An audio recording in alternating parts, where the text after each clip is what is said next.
Welcome to study solution friend. और आज करने वाले हैं गांधी युग।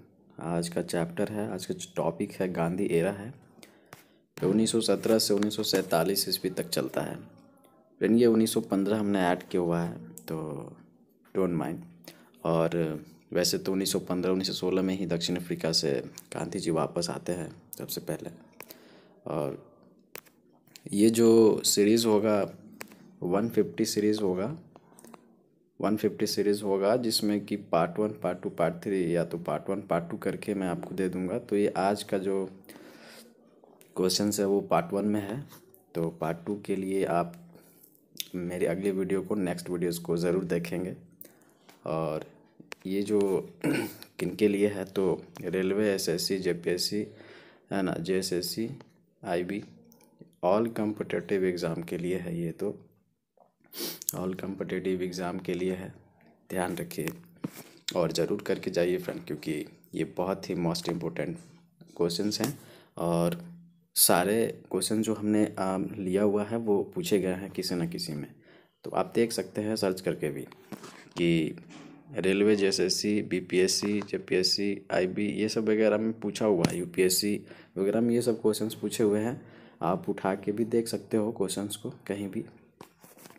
तो चलिए आज का क्वेश्चंस करते हैं। पहला है, चंपारण सत्याग्रह के दौरान महात्मा गांधी के साथ कौन शामिल थे? तो फ्रेंड आपको बताना चाहते हैं राजेंद्र प्रसाद एवं अनुग्रह नारायण सिंह ये उपस्थित थे महात्मा गांधी के साथ चंपारण सत्याग्रह में। चलिए आगे बढ़ते हैं। और आगे क्वेश्चंस है, कौन आज़ाद हिंद फौज आईएनए इंडियन नेशनल आर्मी से संबंधित है? तो यहाँ पे 3 लोग हैं।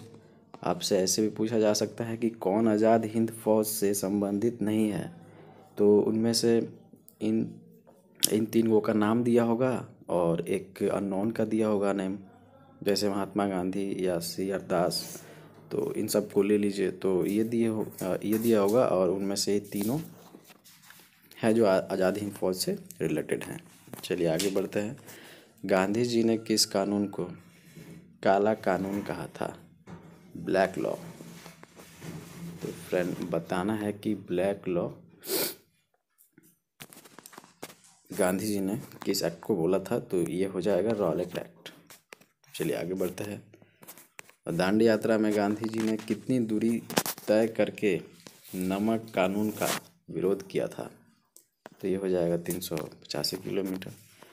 क्रमानुसार व्यवस्थित करना है इसको कि साइमन कमीशन का भारत आगमन, असहयोग आंदोलन, पूना पैक्ट, गांधी इरविन। तो फ्रेंड ये हमने सीरीज़ को मैनेज करके रखा हुआ है। तो पहले हो जाएगा असहयोग आंदोलन, फिर साइमन कमीशन होता है, फिर पूना पैक्ट होता है ना लखनऊ में, फिर गांधी इरविन पहले असहयोग आंदोलन होता है, साइमन कमीशन होता है, गांधी इरविन होता है, फिर होता है पूना पैक्ट। चलिए आगे बढ़ते हैं। माई एक्सपेरिमेंट विथ ट्रूथ के रचनाकार राइटर कौन है? महात्मा गांधी हैं। दीनबंधु के नाम से कौन विख्यात था फ्रेंड? तो ये CF नायडू थे। चलिए आगे बढ़ते हैं। सारे जहां से अच्छा हिंदुस्तान हमारा के रचनाकार कौन है? तो ये इकबाल हैं। फ्रेंड ये 1 लाइनर क्वेश्चंस हैं और ऑलमोस्ट 50 क्वेश्चंस हैं जो आपको पूरे देखने हैं। ये किसी न किसी एग्ज़ाम में हेल्प करेंगे। और ऐसा नहीं है कि आप ये करके जाओ, उसके बाद बताना कि हाँ क्वेश्चंस हमने किए हुए थे और आया। शायद आपने किया हो, लेकिन रिवीजन के तौर पे आप देख सकते हैं। ये 1 लाइनर क्वेश्चंस है। डिटेल के लिए मैं आपकी क्लास स्टार्ट करने वाला हूँ, डोंट वरी। चलिए आगे देखते हैं। महात्मा गांधी के राजनीतिक गुरु कौन थे? तो गोपाल कृष्ण गोखले थे। भारतीय कम्युनिस्ट पार्टी का अस्तित्व किस वर्ष में आया? तो ये 1918 में आया था। चलिए आगे बढ़ते हैं। साइमन कमीशन का भारत में आगमन कब हुआ था? तो ये 1928 ईस्वी में हुआ था। जनरल माइक डायर की हत्या किसने की थी? तो ये हमारे उधम सिंह थे। चलिए आगे बढ़ते हैं। भारतीय स्वतंत्रता आंदोलन के दौरान चर्चित पुस्तक इंडिया फॉर इंडियन के लेखक कौन थे? चित्तरंजन दास जी थे। असहयोग आंदोलन के समय भारत के वायसराय कौन थे? लॉर्ड चैम्सफोर्ड थे। चलिए आगे बढ़ते हैं। गांधी जी किस गोलमेज सम्मेलन में भाग लेने को गए थे? जैसे कि आपको पता है द्वितीय गोलमेज सम्मेलन 1931 में हुआ था। तो 30, 31, 32, 1, 2, 3, तो ये करके याद करना है आपको। चलिए आगे क्वेश्चन है, सरदार वल्लभ भाई पटेल को किस नाम से भी जाना जाता है? तो ये याद रखना है फ्रेंड कि राज्यों के पुनर्गठन के लिए भी जाने जाते हैं और लौह पुरुष के रूप में भी जाने जाते हैं। चलिए आगे बढ़ते हैं और आगे क्वेश्चन है, कायदे आजम किसे कहा जाता है? तो मोहम्मद अली जिन्ना को बोला जाता है। चलिए आगे बढ़ते हैं, कौन सा भारतीय स्वतंत्र भारत का पहला गवर्नर जनरल बना? तो ये सी राजगोपालाचारी जी हैं। और फ्रेंड्स भारतीय स्वतंत्र भारत का पहला गवर्नर जनरल सी राजगोपालाचारी जी हैं, याद रखना है आपको। महात्मा गांधी की हत्या कब हुई थी? 30 जनवरी 1948 में नाथूराम गोडसे ने किया था। चलिए आगे बढ़ते हैं। भारत एवं पाकिस्तान का विभाजन किस योजना के तहत हुआ था? तो ये आपको पता है, माउंटबेटन योजना। चलिए आगे बढ़ते हैं। जब 15 अगस्त 1947 को भारत ने अपनी पहली आज़ादी का जश्न मनाया, तब गांधी जी कहाँ थे? तो आपको बताना है फ्रेंड कि जब 15 अगस्त 1947 को देश आज़ाद हुआ था तो गांधी जी उस टाइम पे कहाँ थे? वो कोलकाता में थे। चलिए आगे बढ़ते हैं। भारतीय राष्ट्रीय कांग्रेस के सबसे अधिक समय तक अध्यक्ष कौन रहे? तो बताना है फ्रेंड कि इंडियन नेशनल कांग्रेस के जो प्रेसिडेंट रहे हैं सबसे ज़्यादा लंबे टाइम तक, तो वो कौन रहे हैं? तो अब्दुल कलाम आज़ाद रहे हैं, आपको याद रखना है। आगे क्वेश्चन है कि क्रिप्स मिशन 1942 के असफल होने का सबसे महत्वपूर्ण कारण कौन सा था? तो असफल होने का रीज़न ये था कि क्रिप्स का ग्रहण करने या छोड़ देने वाला दृष्टिकोण था, है ना। और देखिए इससे क्वेश्चंस आपको 2-3 क्वेश्चंस आपको याद रखने हैं, बस ऐसे नहीं कि क्रिप्स मिशन 1942 के असफल होने का सबसे महत्वपूर्ण कारण कौन सा था, बस ये ऐसे करके आंसर किए चला दिए। अरे भाई क्रिप्स मिशन कब हुआ था? तो 1942, ये भी तो याद रखने वाली बात है। चलिए आगे बढ़ते हैं। चलिए, महात्मा गांधी को राष्ट्रपिता किसने कहा था? तो सुभाष चंद्र बोस। बोले यहाँ से भी 2 क्वेश्चंस होते हैं यार, यहाँ से होंगे कि चलिए पहला क्वेश्चन, महात्मा गांधी को राष्ट्रपिता किसने कहा था? तो सुभाष चंद्र बोस। तो राष्ट्रपिता के नाम से कौन जाने जाते हैं? ये भी तो क्वेश्चन हो सकता है, तो ये महात्मा गांधी। चलिए आगे बढ़ते हैं। देखिए फ्रेंड, क्वेश्चन देखने और पढ़ने का नज़रिया अलग होता है।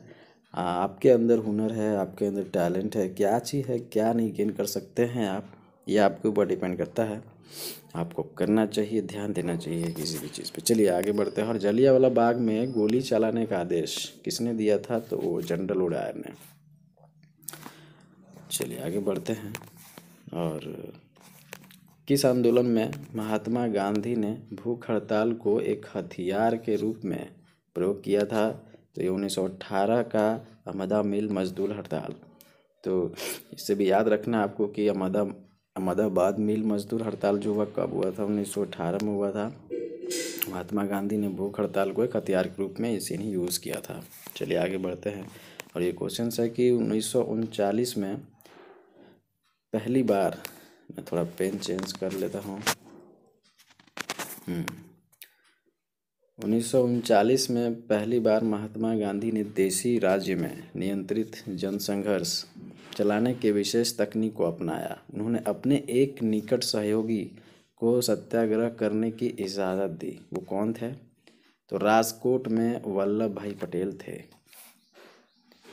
जो सहयोगी थे, सत्याग्रह की इजाज़त दी थी। चलिए आगे बढ़ते हैं कि 20 सितंबर 1932 को यरवदा जेल में महात्मा गांधी ने आमरण अनशन किसके विरोध में किया था? तो ये थे रैमसे मैकडोनाल्ड के सांप्रदायिक पंचाड, जिन्हें कम्युनल अवार्ड बोलते हैं, के विरोध किया था वो। ठीक है ना। चलिए, तो ये भी क्वेश्चन पूछा जा सकता है कि गांधी जी को 1932 में आमरण अनशन हुआ था, वो उस समय कौन से जेल में थे? तो ये यरवदा जेल में थे, आपको याद रखना है। चलिए आगे क्वेश्चन है कि निम्नलिखित में से किसने 23 फरवरी 1946 को रॉयल इंडियन नेवी के विद्रोहियों को आत्मसमर्पण के लिए राजी किया था? तो फ्रेंड, जो 23 फरवरी 1940 को रॉयल इंडियन नेवी के विद्रोहियों को आत्मसमर्पण के लिए राजी किन्होंने किया हुआ था? तो वल्लभ भाई पटेल एवं मोहम्मद अली जिन्ना ने किया हुआ था। चलिए आगे बढ़ते हैं और आगे क्वेश्चन देखते हैं। 1919 के अधिनियम में द्वैध शासन, जिन्हें जिन्हें क्या बोला जाता है फ्रेंड? डायरकी धारणा को जिस व्यक्ति ने प्रचित कराया वे कौन थे? तो वो चेम्सफोर्ड थे। चलिए, तो द्वैध शासन भी आपको याद रखना है कि अधिनियम कब लागू हुआ था? 1919 में। चलिए आगे बढ़ते हैं। काकोरी ट्रेन डकैती कांड के नायक कौन थे? तो राम प्रसाद बिस्मिल्ला जी थे। चलिए आगे बढ़ते हैं। किस अधिनियम में पहली बार भारत के लिए संघीय संरचना प्रस्तुत की गई? तो ये 1935 का अधिनियम था। चलिए आगे बढ़ते हैं। और स्वतंत्र भारत के प्रथम महाराज्यपाल, जिन्हें गवर्नर जनरल बोलते हैं, वो कौन थे? तो वो लॉर्ड माउंटबेटन थे। चलिए आगे बढ़ते हैं और आगे क्वेश्चन। गांधी इरविन समझौता 5 मार्च किससे संबंधित है? 5 मार्च 1931 किससे संबंधित है? तो ये सविनय अवज्ञा आंदोलन से संबंधित है। चलिए आगे बढ़ते हैं। फ्रेंड, इसमें भी आप गांधी इरविन समझौता कब हुआ था ये भी पूछा जा सकता है। तो 5 मार्च 1931, ये भी आपको याद रखना।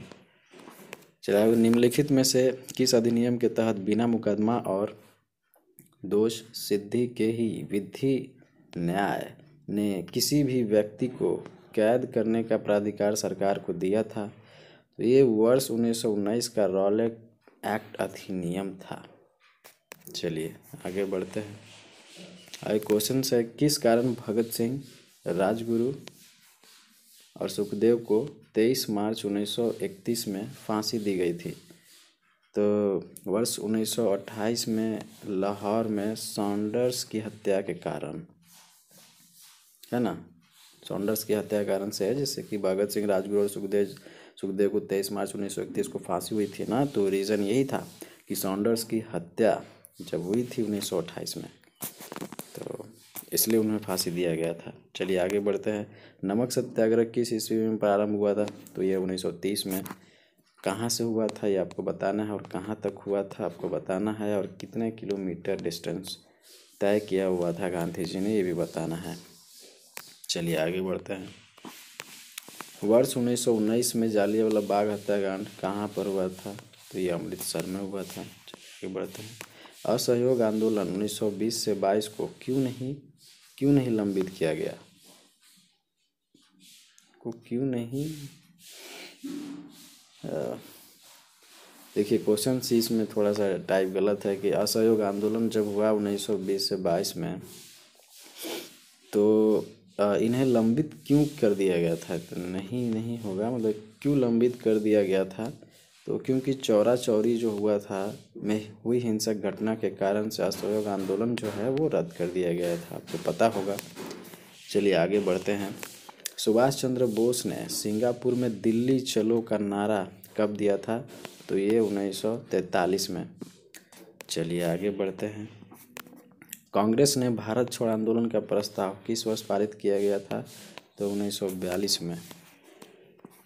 चलिए, कांग्रेस का 1929 का अधिवेशन जिसमें पूर्ण स्वराज का लक्ष्य घोषित किया गया था, कहाँ पर हुआ था? तो ये लाहौर में हुआ था। चलिए आगे बढ़ते हैं। देशबंधु की उपाधि किससे संबंधित है? देशबंधु तो चित्तरंजन दास, CR दास जी से संबंधित है। चलिए आगे बढ़ते हैं। वर्ष 1947 के बाद किस राज्य को भारत संघ में सैन्य कार्रवाई द्वारा बलपूर्वक मिलाया गया था? तो ये हैदराबाद था फ्रेंड। निम्नलिखित में किस वर्ष में मुस्लिम लीग ने एक पृथक राष्ट्र का संकल्प पाकिस्तान प्रस्ताव, समझ रहे हैं ना, पाकिस्तान प्रस्ताव स्वीकार किया था? तो ये 1940 में। चलिए आगे। जय हिंद का नारा किसने दिया था? सुभाष चंद्र बोस ने दिया था। अंग्रेज पुलिस अफसर कैप्टन सॉन्डर्स किसके द्वारा गोली से मारा गया था? तो ये भगत सिंह। चलिए आगे बढ़ते हैं। महात्मा गांधी ने सत्याग्रह क्रियाविधि सबसे पहले कहाँ प्रयुक्त की? तो चंपारण से स्टार्ट किया था, जो 1917 से हुआ था, जो स्टार्ट होता है हमारे गांधी युग 1917 से 1947। चलिए आगे बढ़ते हैं। किसने कहा था तुम मुझे खून दो मैं तुम्हें आज़ादी दूंगा? ये तो ये सुभाष चंद्र बोस जी ने कहा था। चलिए फ्रेंड, तो आज के 150 प्रश्न पूरे हो गए हैं और इसी तरह के मैं और भी सेकेंड सीरीज़ आपके लिए लेकर आऊँगा। ये बेस्ट और इम्पोर्टेंट क्वेश्चंस होंगे जो ऑल कंपटीटर के लिए होंगे, ऑल कंपटीटर के लिए होंगे, ध्यान रखना है। और ये सारे के सारे महत्वपूर्ण क्वेश्चंस थे और आपको फ्रेंड एक बार करके जाना है। वैसे भी आप पीडीएफ देखते हो तो इसको भी देखने में क्या दिक्कत है। और वैसे भी अगर आपको पीडीएफ भी चाहिए तो हमारे टेलीग्राम लिंक है, दे दूंगा डिस्क्रिप्शन में, वो आप सेव कर सकते हैं पीडीएफ को। और पार्ट 2 बहुत ही जल्द कुछ ही घंटों में अपलोड करने वाला हूँ, तो बने रहिएगा हमारे चैनल में। जो नए हैं वो लाइक और सब्सक्राइब ज़रूर करें। धन्यवाद।